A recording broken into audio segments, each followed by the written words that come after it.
All right, and we are right at noon. So let's start getting this underway.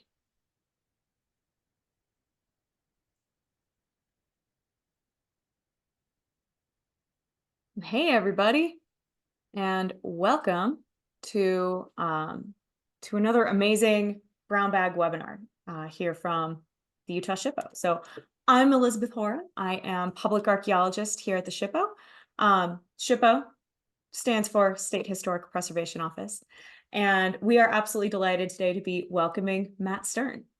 So, Hi, folks. hey, Matt. So every May, the Utah SHPO hosts one of these weekly brown bag lecture series, and we feature researchers who are working in Utah archaeology and historic preservation. And then we ask them to bring their work to you. You can see all of our upcoming webinars and take a look at our back catalog of webinars at ushpo.utah.gov/AHP month. So this afternoon, we have on photojournalist Matt Stirn to share his experiences at archaeological sites all over the world, as well as here in Utah.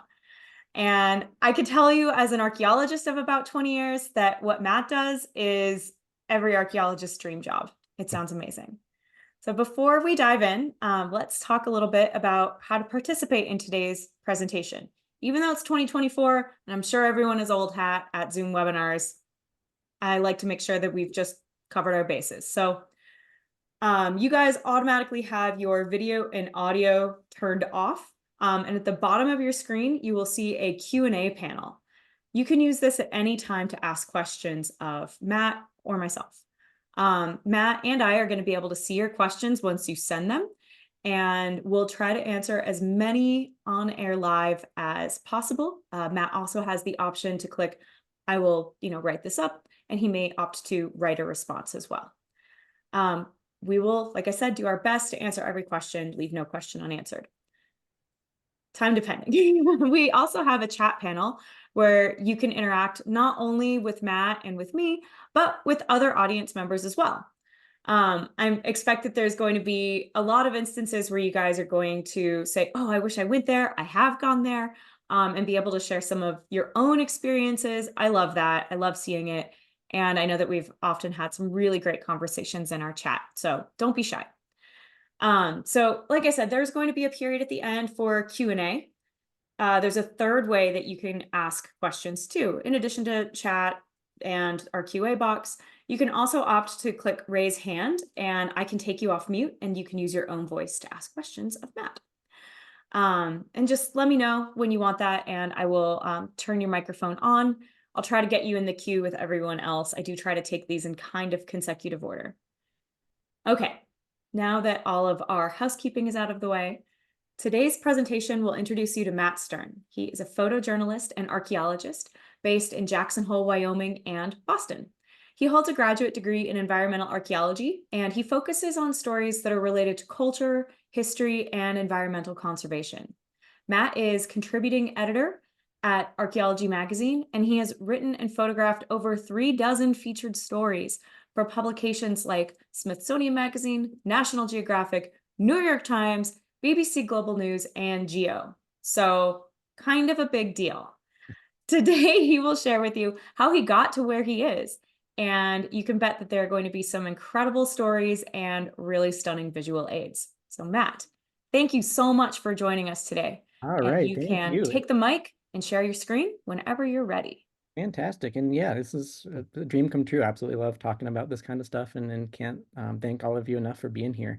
And yeah, as we said, we'll get to as many questions as we possibly can. I'm probably gonna wait until the end to do those. And so I will definitely see them as they're coming up, but we'll go ahead and try to answer those at the very end there.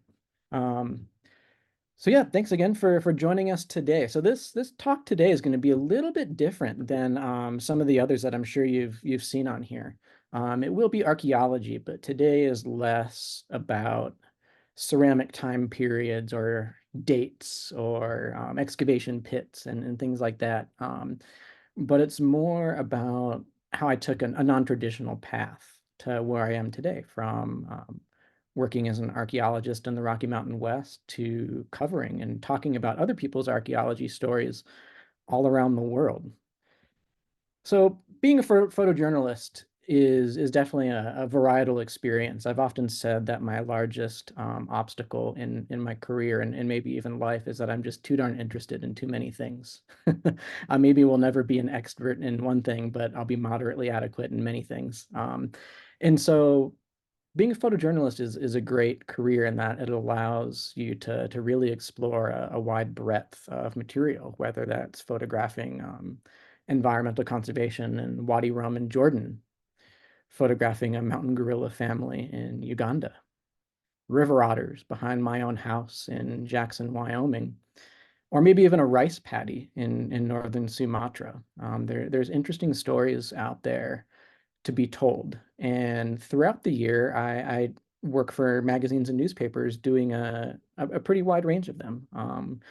Recently, some of my favorite stories I've worked on has been orangutan conservation in Sumatra for the New York Times, spider monkeys in Panama, chasing after them through the rainforest, getting stung and bitten by all kinds of things in search of these little rascals.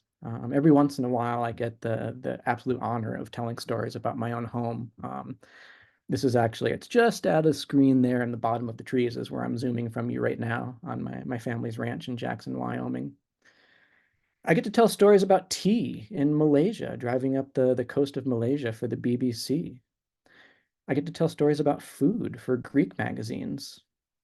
And most importantly, I get to tell stories about archaeology. This was actually one I wrote for a hotel magazine in southern Greece.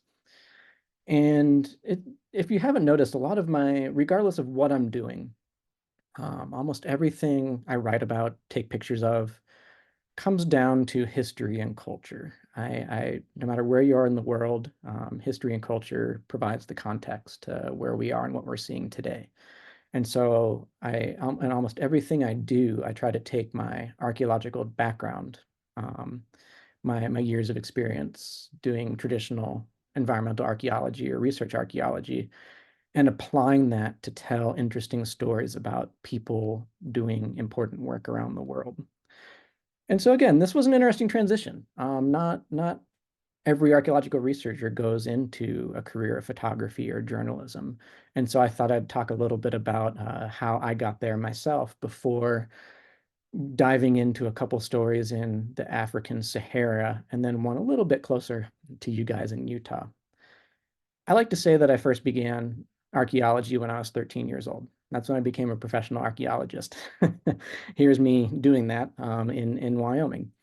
And to make a long story short, when I was in middle school, the Wyoming state archaeologist in Wyoming, SHPO, was excavating a Paleo-Indian site, an 11,000-year-old Clovis site, or Folsom site, I'm sorry, by my middle school. And my parents basically dropped me off one day at the excavation, talked to the manager there and said, hey, can my kid hang out with you guys for a couple hours? He likes to dig holes in the ground. And they said, well, you're in good company. We like to dig holes too. And they took me under their wing. 2 hours turned into 2 days, which turned into 2 weeks, which eventually has turned into 2 decades of working with the exact same team who were kind enough to take an interested middle schooler under their wing. About that same time, one of my grandfather's old family friends, in addition to everything else I do, my family runs a dude ranch out in Jackson. So we invite about 500 guests every summer to come stay in historic cabins. We're on our 76th year of doing that this year. And one of our long-term ranch guests was Dr. Bob Ballard of Titanic fame. And when I was in high school, I was really starting to seriously become interested in pursuing archaeology as a career. I'd been doing it and helping volunteer in excavations in Wyoming for several years already. And at this time, he was launching a huge multi-year effort in the Black Sea. And so my freshman year of high school, he invited me to take 3 months off of school, fly to the Black Sea in the Crimea and Ukraine, and join his crew looking for sunken shipwrecks.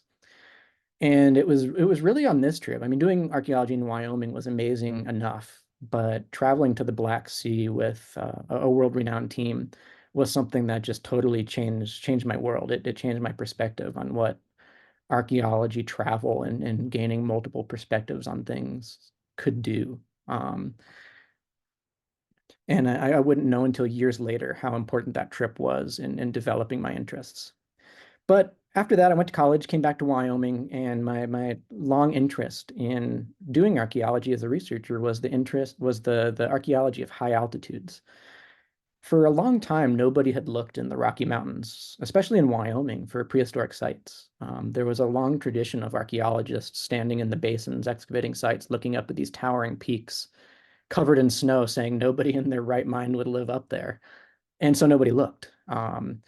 About in 2006, 2008, yeah, 2006, 2007, we began, along with the University of Wyoming, a multi-year project that is still going on in the Wind River Range, the Gros Ventre Mountains, and the Teton Range to understand the prehistoric record.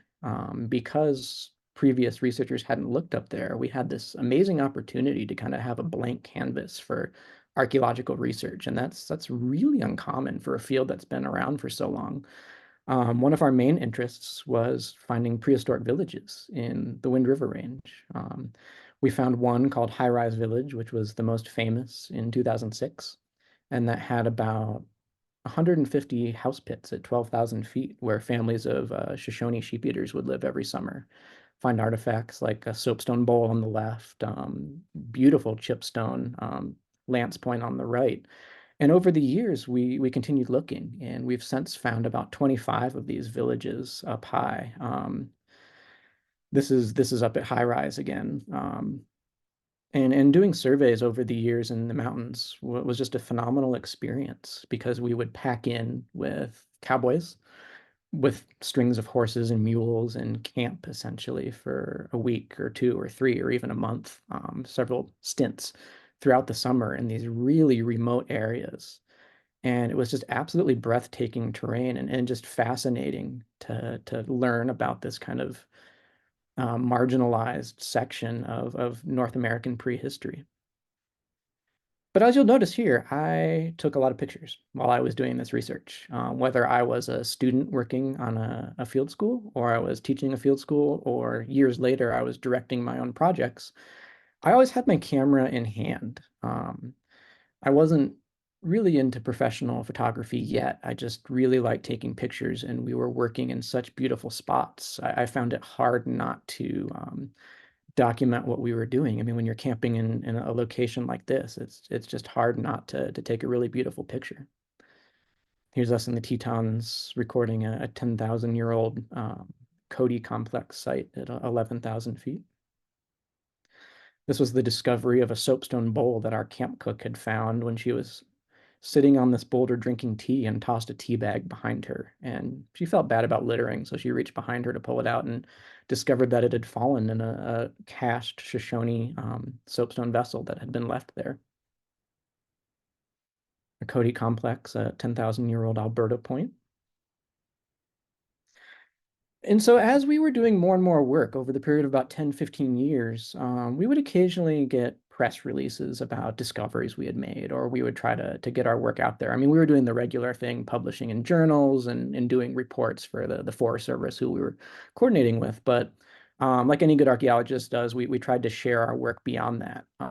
Um, and so I found that as I was beginning to pump pictures out into the world to these press releases, I was getting very, and surprising to me, very positive feedback from photo editors saying that my images were a little bit above and beyond what they typically got from field researchers, and perhaps I should start thinking about taking the journalism or the photojournalism side more seriously. And so I decided let's see what happened. I discovered that I almost liked telling others about archaeology as much as I did doing it myself. And so the first big story I did and I pitched was on our own research, but it was a story about our high altitude work for National Geographic. Later, I did a story with BBC World News on trying to rescue frozen artifacts that were melting out of ice patches in the Tetons. And even got to coordinate with the Greenlandic ice coring team on a project for the University of Montana up in the Beartooth Range of Wyoming. And so I was definitely growing as a photographer at this point. But again, I didn't know what I wanted to do with that. Growing up in a place like Jackson Hole, you're always surrounded by the natural world. And while I knew I wanted to continue being an archaeological researcher and I liked taking pictures of that, I was always interested in the natural world too. And so I thought at that time, well, if I'm going to be a photographer or a journalist, I think I want to focus on animals. Because at this time in my career, I thought you had to focus on one thing. I didn't realize what I know now is that you don't necessarily have to, that you can really cover a wide variety of topics. But then I thought, let's do animals. And so I went and did that. That's when I did these stories on Sumatra and Panama. And it was successful. I ended up publishing some great stories with the New York Times that were really meaningful. But more importantly, it turned my eye onto what other fields of sciences were doing in their communication. Whether I was working with an ecological research lab, an underwater and oceanography lab, a geology lab, I noticed something these fields were doing that archaeology and anthropology wasn't, which was they were putting the storytelling side of their work on an equal plane as the research side, meaning they were putting as much energy into getting their stories and their research out into the world as they were doing the work itself. And in a lot of places that have departments that are not archaeology, like say the Woods Hole Oceanographic Institute, they have an entire section of their staff that are photographers, videographers, editors, that are just promoted to pumping their work out into the world. And it occurred to me this is why you oftentimes see so many stories in places like National Geographic and Smithsonian that are about the natural world or dinosaurs or space and not necessarily archaeology. For lack of better words, archaeology had an image problem. It wasn't that we were conveying the wrong thing, it's just that I discovered we weren't conveying enough of what we were doing. So much of our work was just getting published in academic journals or presented at conferences, and that's great, but so many amazing projects that people have devoted their entire careers, their entire lives to, just weren't getting out there. People outside of the archaeological community had never heard about them. And so I kind of had this click in my brain that said, I have a background in archaeology. I think I know what I'm doing with a camera and I can write half decently. Perhaps I'm in a position to try to at least a little bit fix this problem. Not completely, but to start to use my skills to take this and turn it into something like this. And at that point, I kind of transitioned away from my own research and began focusing on what others were doing in places like Wyoming and elsewhere in the world. And so this story is one of the most amazing projects I've ever worked on, and one I really want to share as kind of my first big piece with you guys today. And this was the first cover story I shot for Smithsonian Magazine about the ancient history of Sudan.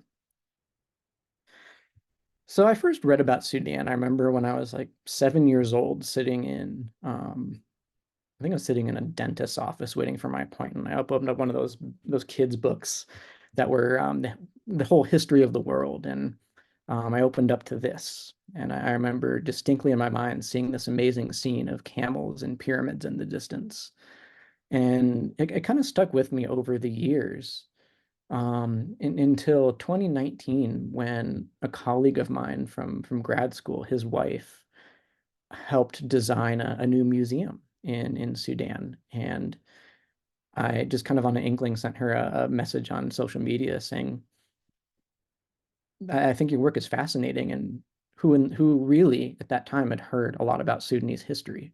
And so kind of like we noticed in the mountains, I saw another blank canvas, another blank spot on the map that I thought would be really interesting to dive in and tell. And so in 2020, right before the pandemic, I traveled to Sudan with the anticipation of working on a story there that would help reveal the kind of this amazing history that nobody really knows about, and also the archaeologists that are tirelessly working to preserve it. And so when I talk about Sudan and I say I was there for archaeology, a lot of people typically like, oh, that's interesting, but they don't really realize how many superlatives this country has. Sudan has three, if not four times as many pyramids as all of Egypt combined. It's home to the reign of what's known as the Black Pharaohs, and I'll talk about them more in a little bit. But these were a series of Nubian kings who actually conquered all of Egypt for almost 200 years and ruled over the entire Egyptian kingdom. And most amazingly, and this is really what drew me to this country, is in 2019, Sudan had a spectacular revolution. They had a dictator, Omar Bashir, for almost 4 decades. And he, a lot of what's happening in Sudan now, I'll talk about later, is because of him. But a lot of the atrocities, the really bad news that we associate with Sudan was because of his rule, and a lot of the genocidal and really awful things that happened there. But in 2019, he was overthrown by the people. There was a mass movement. All the students and large population took to the streets and spectacularly peacefully overthrew this horribly brutal dictator.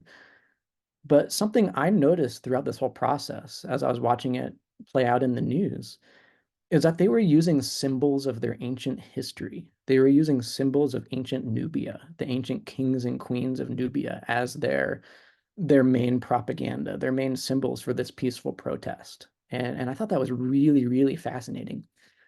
Typically, when archaeology and linealogy is involved in politics, it doesn't work out particularly well. It's kind of it can be used to the extreme, like Nazism and Alexander the Great and that whole history, or the Great Revolution, reviving the Great Roman Empire during World War II and things like that. It doesn't have a good track record of working out well for everybody involved.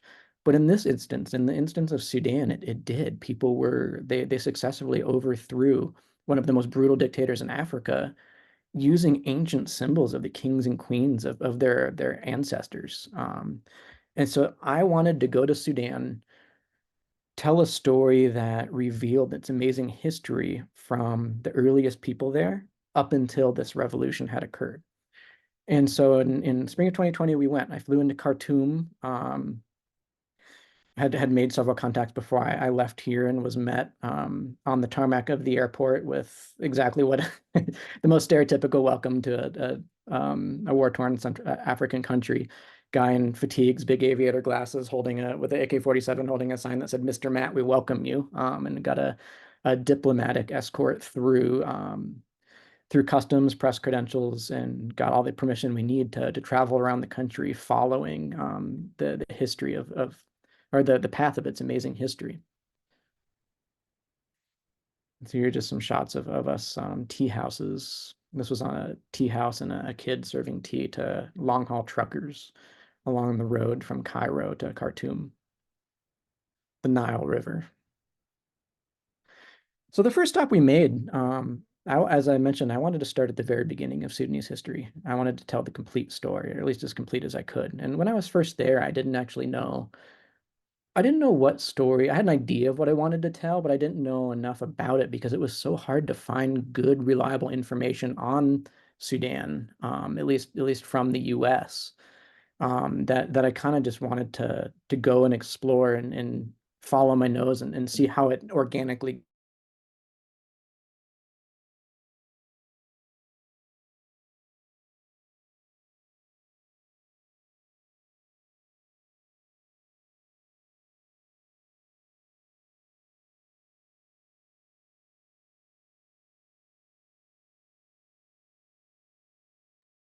Modern day Kenya or Tanzania. Hey, Yeah, Matt, we actually lost you for just a minute there. Would you mind scooting back a couple sentences? yeah. How Thank you. about where was I? Do you know what slide? Yeah, it was the this one, the Okay, giraffes. perfect. Yeah, sorry about Thank that. you. Oh, no, it happens. My Thanks so much. Wyoming internet. Um, so this site called Wadi Sabu is a petroglyph site on the side of the Nile River, and it's completely surrounded by sand dunes. And it depicts scenes of Africa from 3,000 years ago, um, when it wasn't a desert. It was, in fact, a savanna, much like modern day Kenya or Tanzania or South Africa, when animals like giraffes or ostriches were roaming free. And so the Sudan that we see today was a very different place a long time ago. This is the introduction of domesticating the cow. And so from the earliest examples of cattle domestication, I traveled to a site called Kerma. And Kerma was the first, really one of the first large cities, if you will, in northern Africa. And it's where the whole history of the Nubian kings began. And today, the city of Kerma is characterized by what they call the Defufa. It's a big mud brick tower surrounded by other walls in the bottom. And it was excavated by Charles Bonnet, who was a Swiss archaeologist who's worked there for almost 60 years. And so what Charles did was really change how the world thought about the Sudanese people. Because for a long time, explorers knew there were pyramids there. I mean, ever since the pyramids were built, there's stories of Romans going down there, explorers in the 1700s, 1800s going down and working on these pyramid sites. But they just assumed because Sudan is so close to Egypt that they were Egyptian or that they were influenced by the Egyptians. But while Dr. Bonnet was excavating this site, he started to find architecture that was different from anything else anybody had seen in Northern Africa. Rather than straight walls and typical building patterns that are common throughout Egypt, he found all these crazy designs that can really only be described by the patterns that are coincidentally on his sweater here. Just all this really wild architecture that he had only seen in places like Angola or Ghana or the Gambia or the Congo in small little nomadic villages. And he made the distinction that the architecture seen at these earliest cities in Sudan were not Egyptian in nature, but were actually truly African in nature.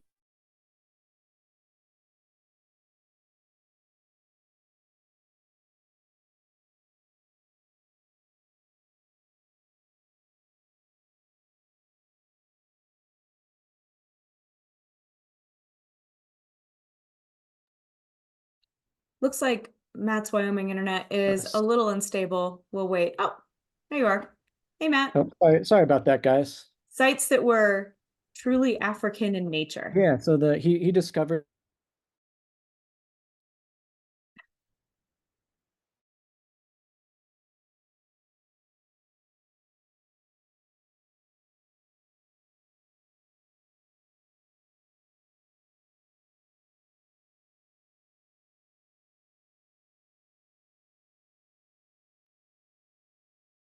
We'll wait just a little bit longer. Hopefully his internet can recover.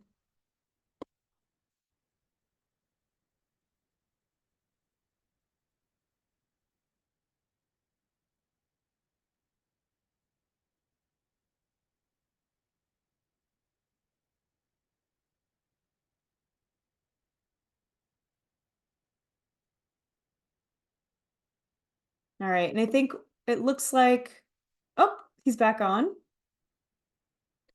I'm gonna send him a quick message and see what he would like to do, if he's able to jump onto a different internet, or if we have another way to reach him.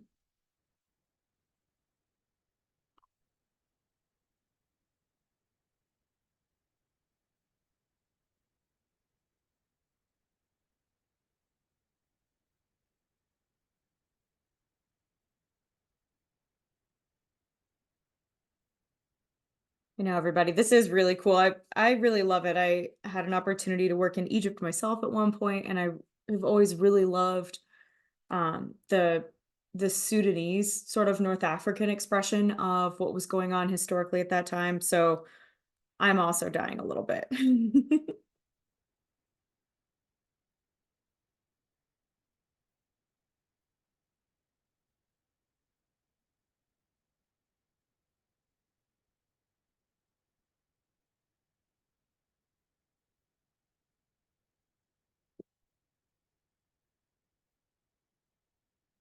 But while we have a moment, maybe now would be a really good time if anyone has Q&As, that you could get them into the Q&A box, or if anyone wanted to reflect on some things in the chat. Now would be a really good opportunity, because we will give him an opportunity to come back. He's working on getting back in. So I've been able to reach him via text.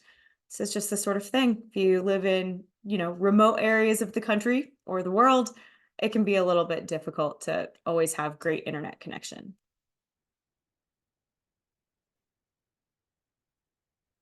And Steve, I see that in the chat you said, good thing we still get to see the cool pictures. Sorry, just me now.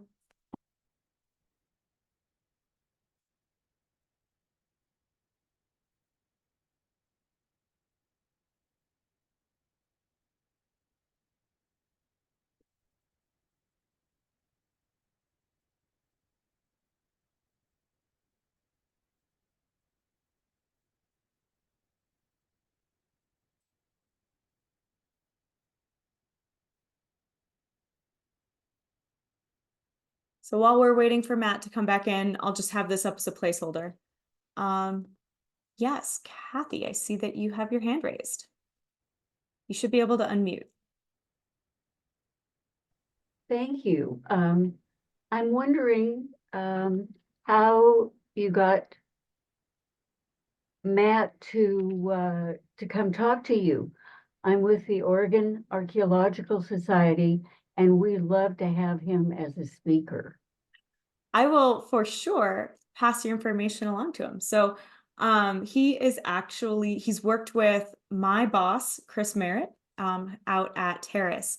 And so you'll see some of that information at the end of Matt's talk today.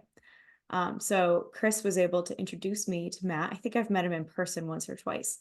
And he happened to have some time.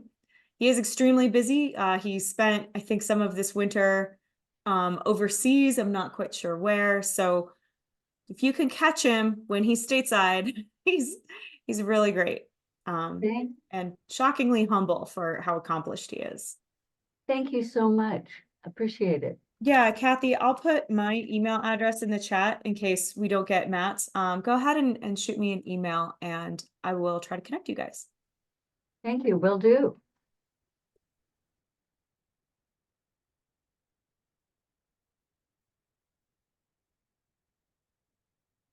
Hi, Kelly Stirn, Matt's dad. For those of you who are not necessarily reading the chat right now, his internet is like totally gone. So we're working on it. Might take a few more minutes. But thank you all for your patience.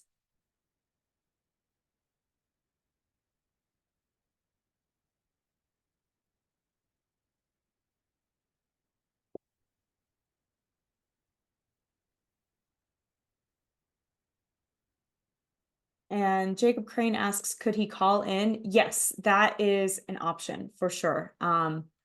We would be missing some of the visuals, but we could figure out how to make that work.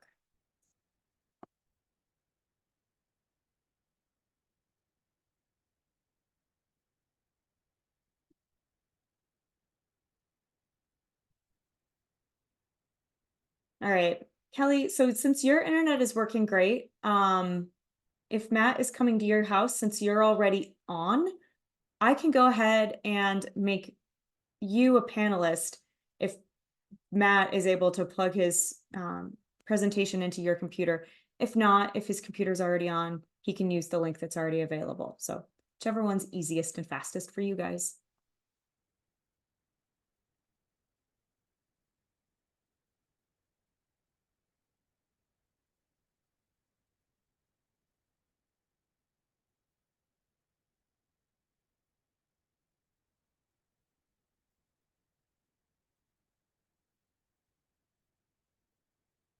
Thanks so much, Kelly.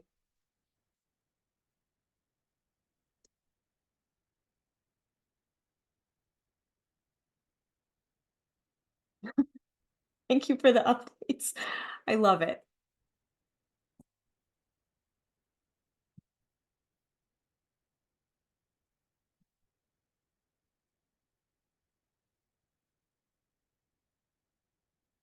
Yes, Chris, you are able to talk right now if you'd like to.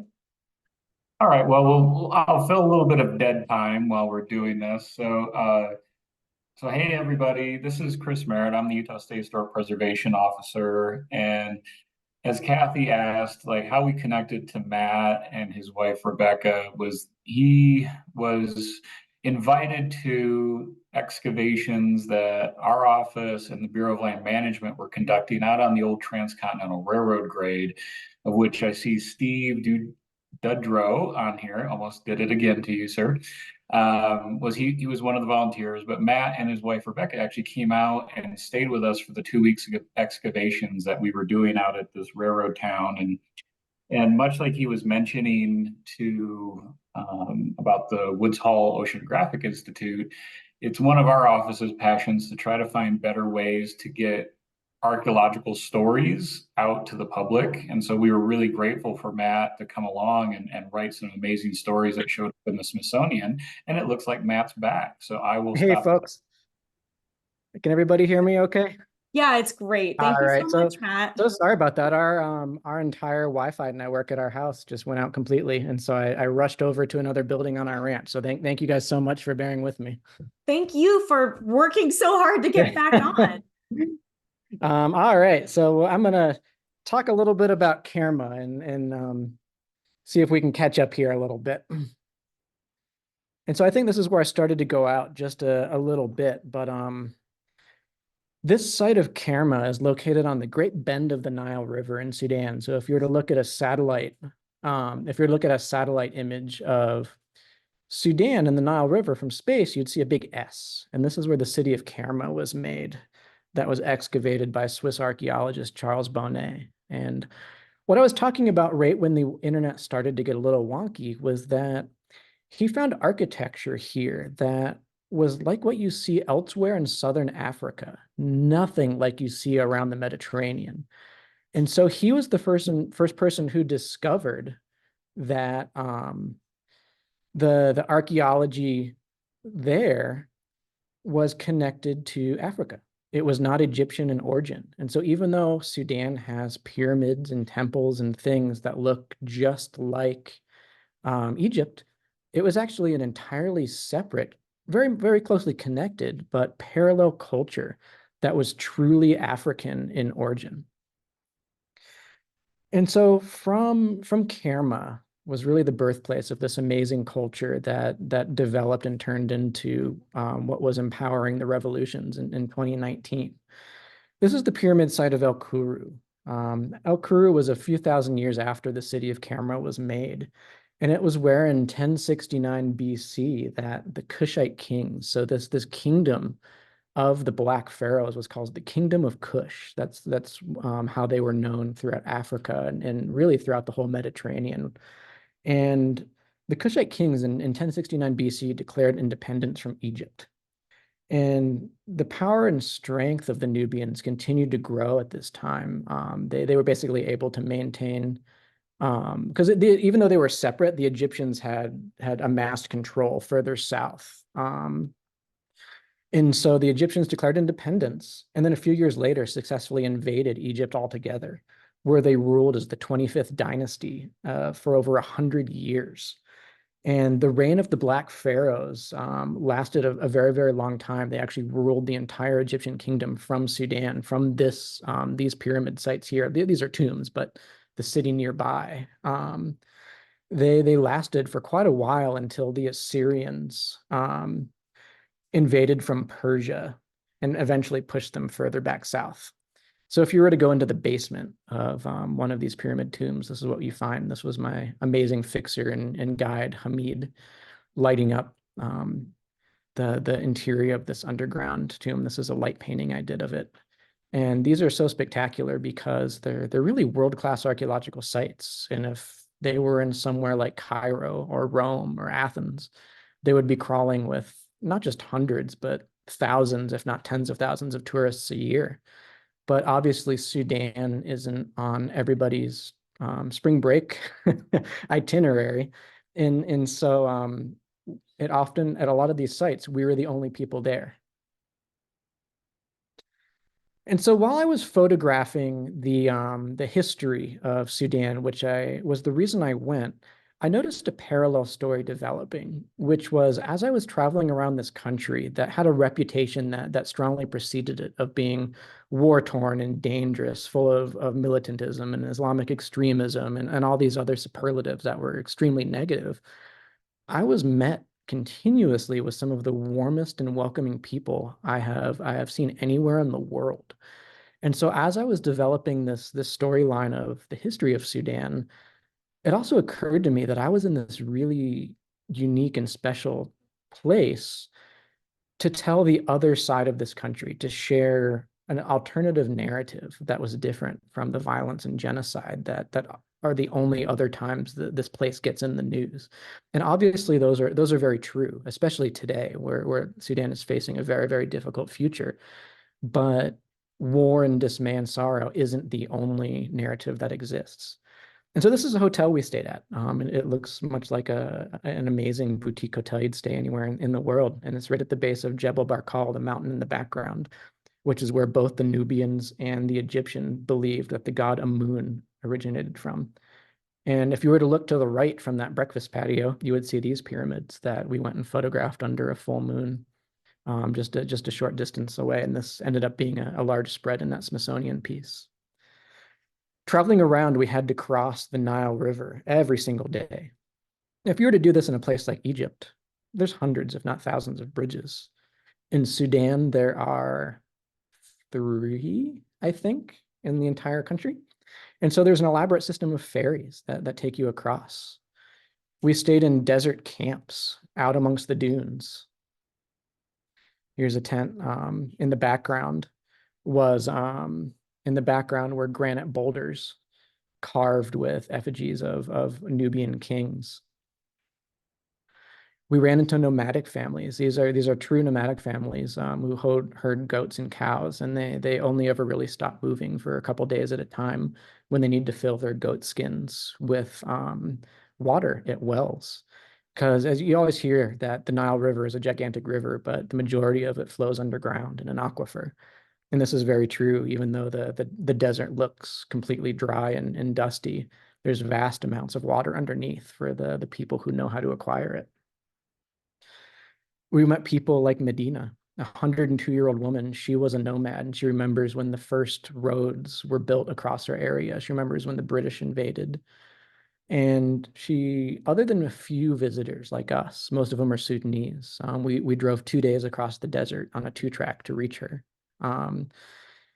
She has no connection with the outside world. And we chatted with her a little bit about what life was like in the desert. And she served us coffee. And while we were sitting there drinking her cardamom spiced coffee, Medina asked us, she said, she noticed that the weather patterns in her home were changing. It's flooding a little bit more than it used to, and the rains aren't exactly coming at the right times from what she remembers. She wanted to know if this was something that people where we came from noticed too. She wanted to know if we've noticed that the climate's doing anything maybe a little bit different than it has in our lifetime. And so here was this nomad, her Hassaniya tribe nomad in the middle of the desert, completely cut off, noticing climate change and asking us if we had seen the same thing. It was a pretty wild experience. And so eventually our trip in Sudan, my explorations culminated at the Royal Necropolis of Merowe. There's over 180 pyramid tombs here. And if you remember from that first black and white image I showed you of where I first learned about Sudan as a young boy in the dentist's office with pyramids in the background and camels in the foreground. Well, this is it. This is what I first remember learning about world archaeology as a young kid, and seeing it in person was absolutely unbelievable. It is a UNESCO World Heritage Site. And it's one that sees maybe a dozen visitors a year. Did see a dozen visitors a year, not so much anymore with the ongoing civil war. But photogenically, it was an absolutely fantastic place to take pictures that I hoped, and I know successfully did now, would change people's opinions of what they thought about this country. Here's a light painting that we did at sunrise as owls were hunting. And what was really neat is we weren't the only ones there. We were the only foreign tourists there. But every evening and every afternoon, hundreds of local Sudanese students would come out. Because remember, this was just after the revolution, where there was a huge resurgence of an interest in the past, an interest in archaeology and the ancient kings and queens who once ruled over this desert landscape.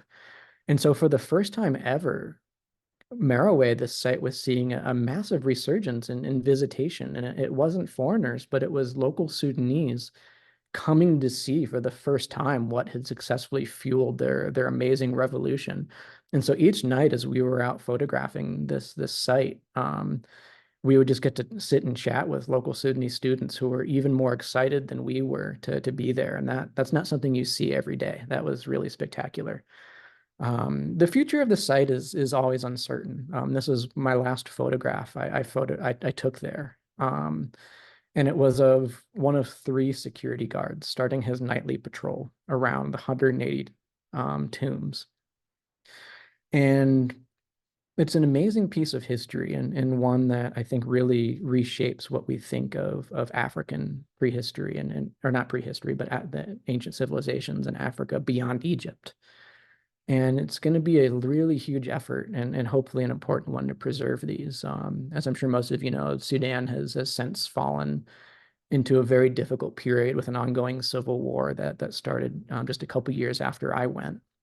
And last I had heard about this site, I think it's still preserved, but one of the militia groups that fighting the government had set up camp there, and there was threatened of it essentially being carpet bombed in order to take out the militia. And so we can only hope that the I don't know if the world can act or the Sudanese can figure out a future that works out both for the people there, but also for the ancient history there. Um, of all my photographs I took in Sudan, this was the one that I was most excited about, and one I'd kind of envisioned before traveling there, and it was taking a light painting. And so what that means is usually if you take a photograph, you have a flash on it, and you take the picture and the flash lights whatever the subject is. Light painting is essentially doing the same thing, but rather than a flash, you're using flashlights. And so you take a long exposure, 30 seconds, a minute, 2 minutes, and you go in and you essentially paint with light, whatever the subject is. And so long before traveling to Sudan, I wanted to photograph this pyramid. And I researched it, read about it, and finally got there and snapped this picture. We were fortunate enough to be there under the full moon, took it, and it was the one that ended up running as the cover on Smithsonian Magazine. But as soon as we took this, I turned around and there was a security guard shaking, pointing an AK-47 at us. And what we'd accidentally done is we had to get a lot of permission to be here. We had to get permission from the military, the local police, the local archaeological authority, and all the security guards. And we met with them routinely before gaining access to this site at night. And unfortunately, there was one security guard who missed the orientation meeting on what we would be doing there. And so he arrived at work that night, walked out onto his regular patrol, saw a light coming from inside the tomb of one of these pyramids, and first thought, oh my God, on my watch, they're robbing the tombs. And so he ran out absolutely terrified that he was going to have to single-handedly fight off grave robbers, and instead ran into a couple of young Americans with flashlights. But once we were able to interpret what we were doing, he was absolutely thrilled and hung out with us the rest of the evening. And this is the image that ended up running on the cover of Smithsonian. And this was a story I knew was important, but I didn't realize how much traction it would get.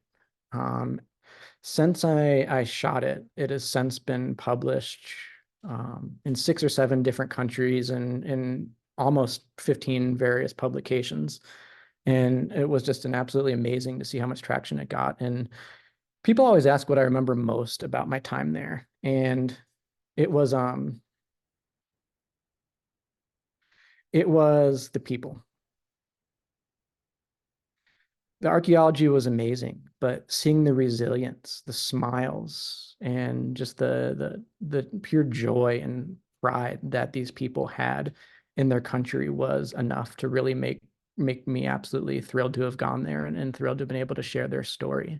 On the final day leaving, flying back to Ethiopia, I had all these pictures on my camera. At the time, I didn't know I didn't know I would be doing it to Smithsonian Magazine, but I had hoped that what I had captured would be able to make some difference. I just wasn't sure yet. And I was sitting next to an 80-year-old Sudanese woman who was flying out of the country for a medical appointment. And she was kind of perplexed why, of all people, a young American would be there and he wasn't there working for the government, working for an aid organization. She was like, you came here because you're interested. And I kind of told her what I was doing, and she put her hand on my shoulder and said, for once, somebody came here to tell the other side of Sudan, the true side of Sudan. And in that moment, I knew everything. I didn't know that it would have this much success yet, but I trusted that it would. So Elizabeth, I know we had a little bit of a technical snafu. Are we okay to go just a little bit over? As long as you're okay, I think that would be really I don't fun. mind. I apologize again to people. Thank you so much for your patience. I'll try not to keep you too long, but um, I do want to go from one desert on the other side of the world to a desert a little bit closer to home for some of you, if you're willing to bear with me for just a little bit. Yes, please. All right, perfect. So about the time that my Sudan story was published, I got in touch through a couple mutual friends and colleagues with Chris Merritt, who was just talking, saving me while I was running from one house to another a couple minutes ago. I was talking with Chris in Salt Lake about a project he was working on in the Great Salt Lake Desert that he thought I might be interested in. And so coming off of my momentum from Sudan and thinking a lot about how archaeology can be used to not just tell stories about the past, but to heal and inspire, it was immediately apparent to me that Chris's work was something that needed to be shared. It was a story that needed to be told and get out into the world. And so just after a quick Zoom with him, after a short elevator pitch, I packed up my car and drove into the desert out to the ghost town of Terrace, which was a once bustling Central Pacific Railroad.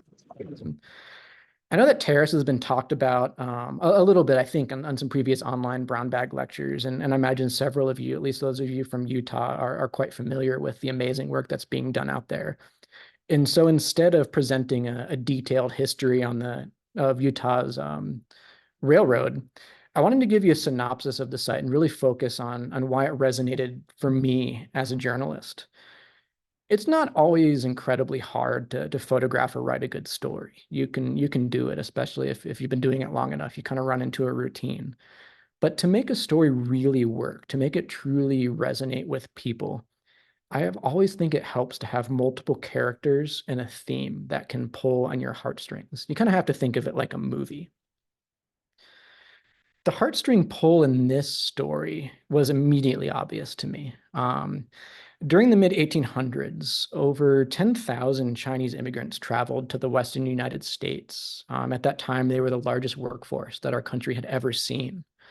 And they put forth an absolutely superlative and unbelievable effort in constructing the Central Pacific Railroad. Yet when it was completed, not a single one of them was officially invited to the ceremony at Golden Spike, and almost no records of their effort or who they were was really preserved. Um, of those 10,000 workers who helped build and later work on the railroad, we only really know the names of less than a dozen of them. Think about that. 10,000 people. We only know who less than a dozen of them really were. Their names were recorded in a way that make it really difficult for historians to identify who they were. I feel like we often overuse the phrase history was lost, but in this case of the Chinese railroad workers, it was absolutely true. So the town of Terrace, because it was once the third largest city in Utah and had a bustling Chinese community after the railroad was built. There was a large Chinatown, as Chris has talked about in several presentations, possibly a Chinese business on Main Street. And it was a really great place, or not a great place, but a good place to learn about what life was like for the Chinese who built and later worked on the railroad. And the town was later completely abandoned after the Lucin cutoff forever changed the course of the railroad in Utah. Fewer and fewer people lived there until the town really eventually burnt to the ground in the early 1900s and was further dismantled and kind of eroded into the desert, leaving nothing more today than scatterings of artifacts, like this is a broken teacup and a lid to an opium container, and depressions in the sand from where the buildings were. The desert wasn't the only destructive force at Terrace, as land managers and archaeologists constantly discovered. there were years of destruction from people illegally looting artifacts and collecting things off the surface of the site that decimated its historic informations and ability to protect it. This was actually the first picture I took at Terrace when I was there covering it for Smithsonian Magazine. And I took it on my cell phone, and it was a picture through the early interpretive signs, looking through a bullet hole towards Main Street Terrace. And I thought this really kind of encapsulated the struggles that were going on there. Um, and it was really shortly after identifying the Chinese sector of town that archaeologists like Chris Merritt, Michael Sheehan, and later Ken and Molly Cannon were approached by the Chinese Railroad Workers Descendants Association of Salt Lake. And these were people whose ancestors had helped build the railroad and later settled in Utah. And they were aware of the fact that these ghost towns like Terrace held remnants of their ancestors' lost history. And they were also aware of the fact that it was being actively destroyed and it was quite difficult to protect. And I always remember Chris telling a story of meeting, this is Karen Kwan, who's a representative in Salt Lake City. Her and her father, who was a judge, and they saying our history is being destroyed, it's being dismantled around us. What can you do to help? And that's when they took off to work alongside the Chinese descendant community in Utah to learn what this site could tell them about their history and also act to preserve it. And so as a journalist, this wasn't, I mean, it's just an unbelievable story regardless. This is essentially the best case scenario from an archaeological standpoint to work with a community. And it's not always easy, especially in North America, working with descendants. It's complicated. And we always try to do our best, but it doesn't always work out that way. And so the fact that we had a community here asking archaeologists for their help and in the amazing way that Chris, Mike, Ken, and Molly responded was just really inspiring to see. And so when I shot this, I had kind of a wild hair. I wanted to shoot an archaeology story without photographing the archaeology. And that doesn't mean no archaeological elements, but I wanted to tell the story of an archaeological project without a single photo of an excavation hole. I wanted to find the peripheral things around it. So you have images like the archaeologists at work. So remember I mentioned there were a lot of characters in here. Let's explore a few of the characters that I found involved in the story of Terrace. This is an archaeologist, sorry, bouncing back between the slides, archaeologist Rebecca Skouros, sifting out of the remnants of a floor of an excavation of a Chinese railroad worker's house. Get shots like these, I had to duct tape. A lot of them were, photographing the desert's hard. We talk about good and bad light in archaeology, and in a desert where there's no shade whatsoever is really hard to take nice pictures in. So there's a lot of photographing in the wee hours of the morning and evening, doing things like duct taping a tripod to the top of a ladder to get shots of old railroad ties going out into the desert. I know I said I didn't want to use any photos of excavations. This is before I made that determination, but this is a great shot. Steve Dudrow, who I know was on this presentation earlier, at least is listening in, took of me at work excavating in the bottom of a house. You can see the old wall timbers coming out of the sand. Another archaeologist looking for remnants of artifacts coming out of the bottom of the house, and they would find things in here from broken teacups to buttons to fragments of clothing to chopsticks to things like fruit stones and fish that were imported all the way from China. It's just an incredible detailed record of the connection that these people in the middle of the Great Salt Lake Desert, they were able to maintain a connection to their homeland. There's Chris on the right, and a couple archaeologists, or one other archaeologist, looking at glass, Chinese glass artifacts at sunrise over coffee. I think they were actually used to hold different medicinal items. It's always good to have pictures of artifacts, especially ones that make you think. This is a portrait of a shoe. And I think it could be a couple different things. I'm not sure if Chris has determined this since I was out there photographing, but there was talk that this could be a child shoe. This is talk that this could have been a shoe of a woman who had her feet wrapped in the old traditional Chinese style, feet bound, I guess. Or it could have been an adult shoe that has since just shrunk. as the desert sucked out its moisture. Here's a picture of a somewhat creepy, but at the time, a great little doll's head. And so artifacts like these are great to take pictures of because they connect you to the people themselves.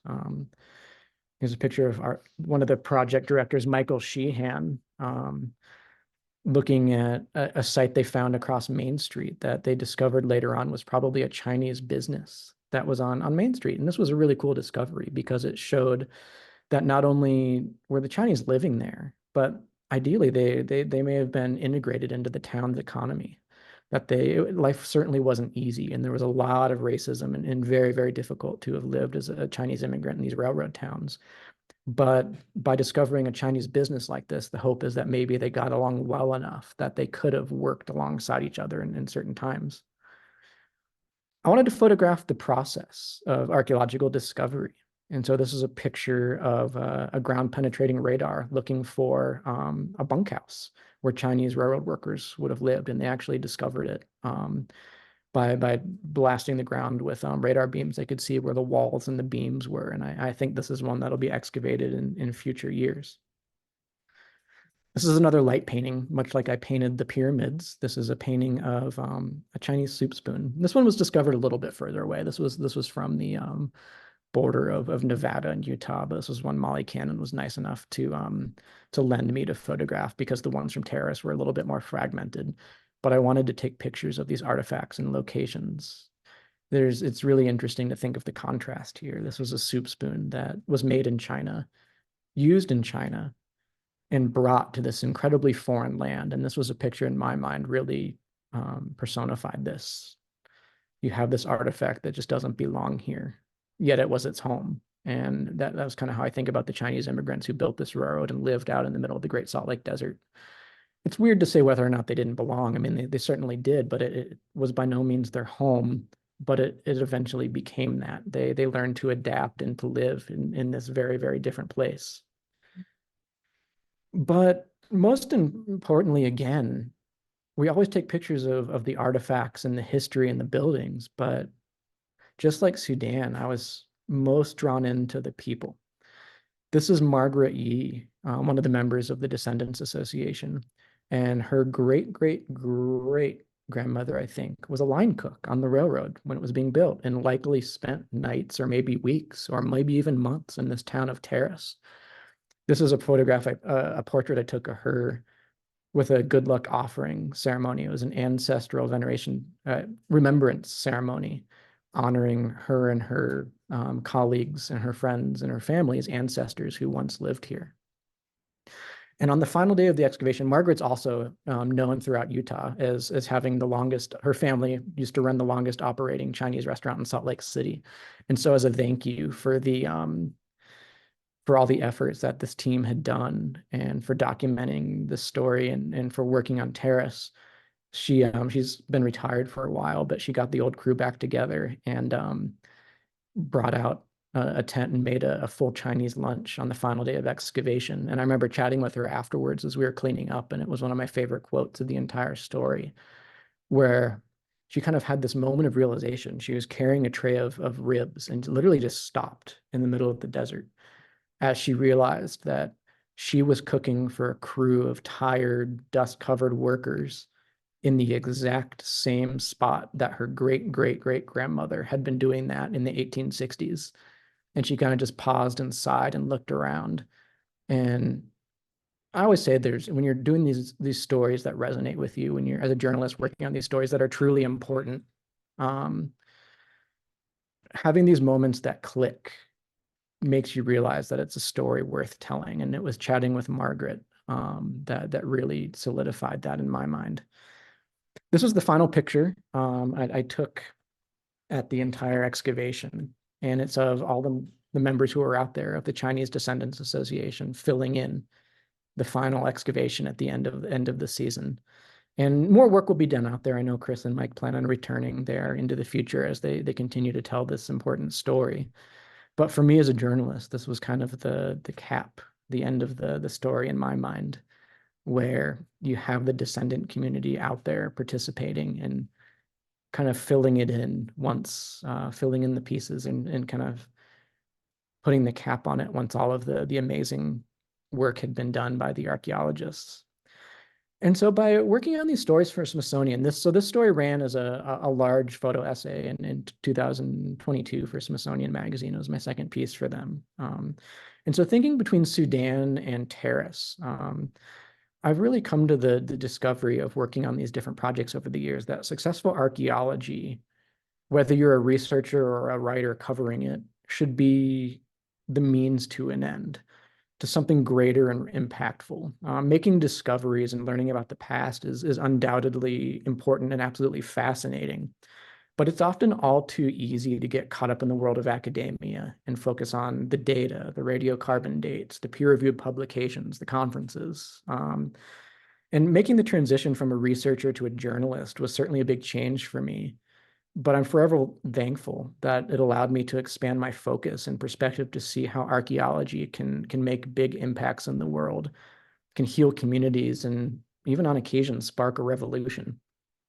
For me, the best part of this job is not traveling to exotic places or seeing my stories appear in publications. The best and most important part for me is getting to witness the amazing relationship and devotion of archaeologists and descendant communities like this around the world, and helping them, as little as I can, share their stories to a wider audience. That to me is what it's really all about. All right, folks. That was really incredible. Thank you so much. And thank you for persevering with Yeah, the thanks to all of you. I have a million apologies again. Wyoming internet is always a struggle, and sure enough, it tends to spark in the most inopportune times. It happens. We here in some parts of Utah have the same problem, but we do have a lot of folks in the chat, mostly just saying, wow, this is really incredible. And we're so glad to have had the opportunity. So I'll remind everyone who's still on today, if you would like to ask questions, you can use the Q&A. You can raise your hand using the button on your tray below.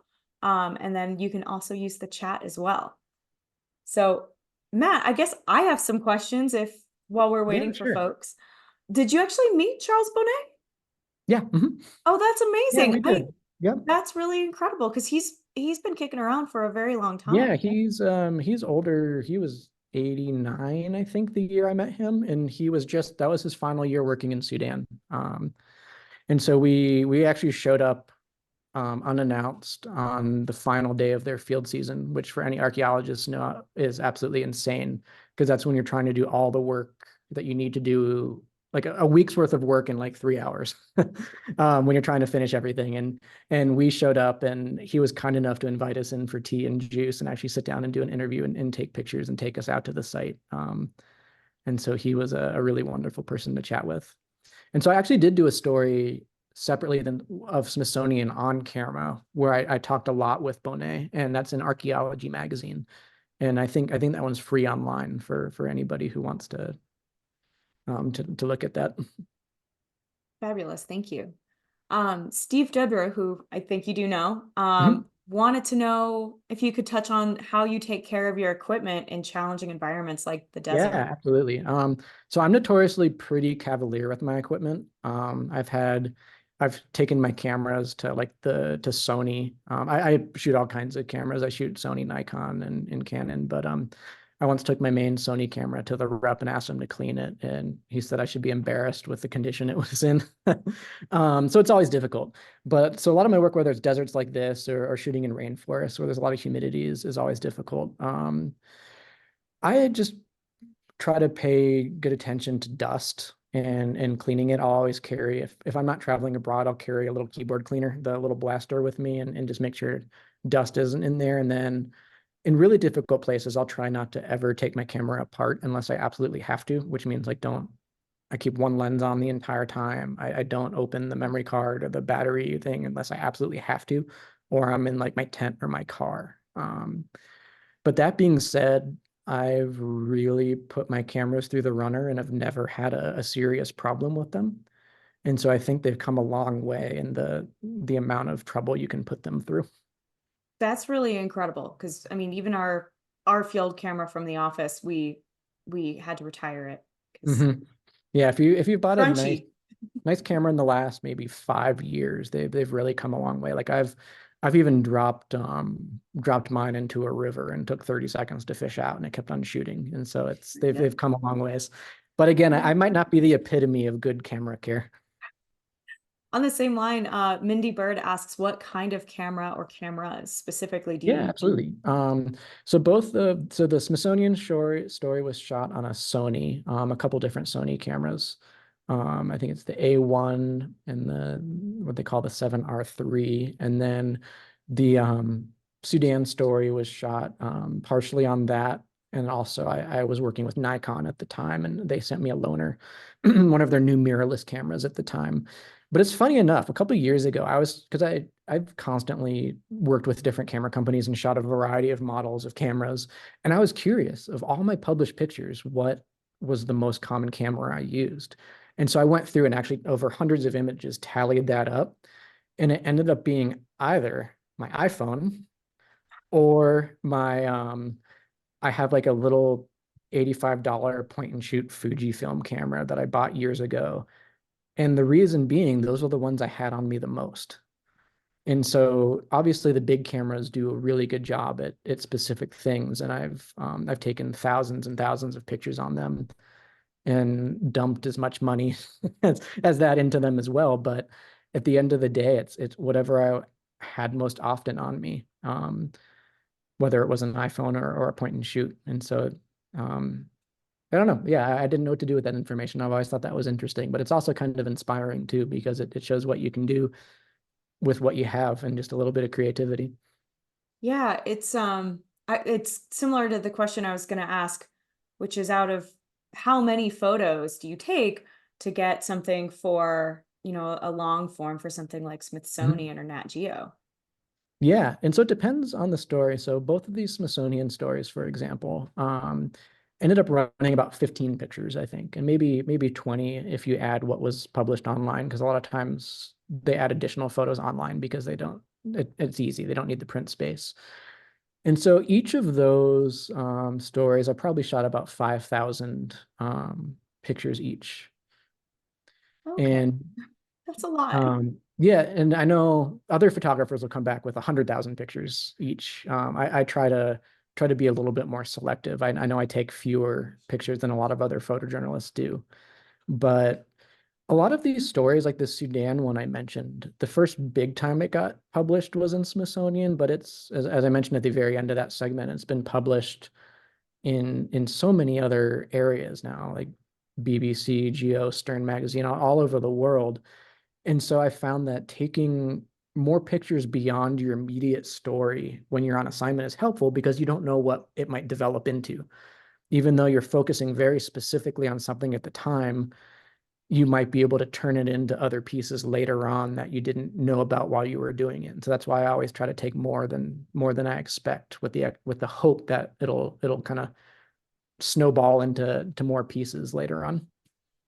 Yeah, this I think helps me understand the difference between an archaeologist, photographer, photojournalist, and an archaeologist. Because I think, in the field, I might take 50 pictures Yep. for a whole field session.